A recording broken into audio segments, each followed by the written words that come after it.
The news crews, but unfortunately they didn't stay for too long, was that I spoke with the national office. I am recently elected a board member, so now you have a state representative. I am the member at large. We have 2 meetings a year that we go to Houston, and then we meet at the national conference. So if there's any way that I can help your child or your needs be met, come to me, let me bring it to the board, let me help you. When I talked to the board, they told me that last year we had 25 butterfly walks and we raised nearly $90,000. So that money doesn't just pay for your super great t-shirts, that money pays for research so that the next little girl, maybe she isn't 9 when she's diagnosed and she's 7.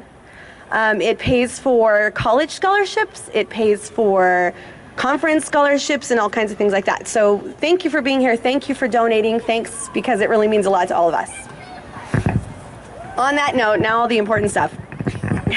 So, as Brandy said, yes, I'm getting my PhD in psychology, specifically studying Turner syndrome, anxiety, depression, and nonverbal learning disability. Can I see by show of hands who's heard of nonverbal learning disability in this crowd? That is not enough hands. NLD is seen in 99% of women and children with Turner syndrome, women and girls, 99%. So if you have Turner syndrome, you more than likely have some variation of nonverbal learning disability. It may be minor, it may be significant, it may not inhibit you academically, it may keep you from holding a job. So it's very important that you understand what it is, and if you have it in a way that's affecting your life, that you find somebody that can help get you services. I don't have very long to speak, so I just wanted to go over a couple of the main symptoms of NLD. Typically you see visual spatial deficits, mathematical disabilities, executive functioning and struggles, and abstract thinking skills issues. If you struggle with a visual spatial disability, you may often stand too close to somebody. I just like to mess with her. You may stand too far away. They may not know that you're listening, or you may not be listening when someone's speaking to you. You may misunderstand some social cues. You may have struggles riding a bike.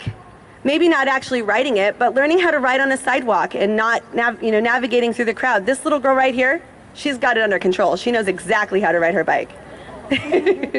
It may take you a little longer to drive a car, not because you can't do it, just because it's going to take a little longer for you to navigate all of the many things that you have to take into consideration when you're driving. Mathematics is very hard for people with nonverbal learning disability. It's really hard for me, and I don't have nonverbal learning disability. Typically, children who have mathematics issues have what's called dyscalculia, and that would be how it would reveal itself on an IEP or a 504 that your child would have at school.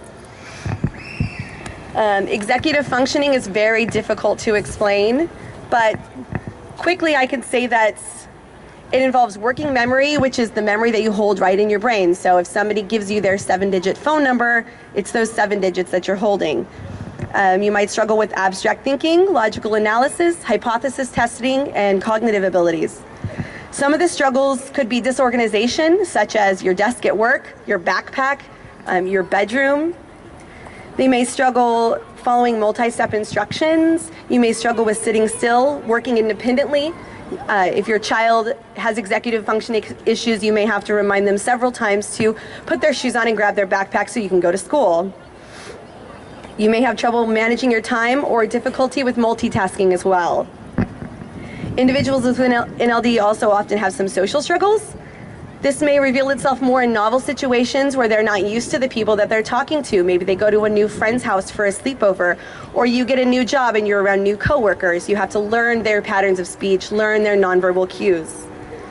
Individuals with NLD are also prone to anxiety, depression, and this is my huge thing for you guys today.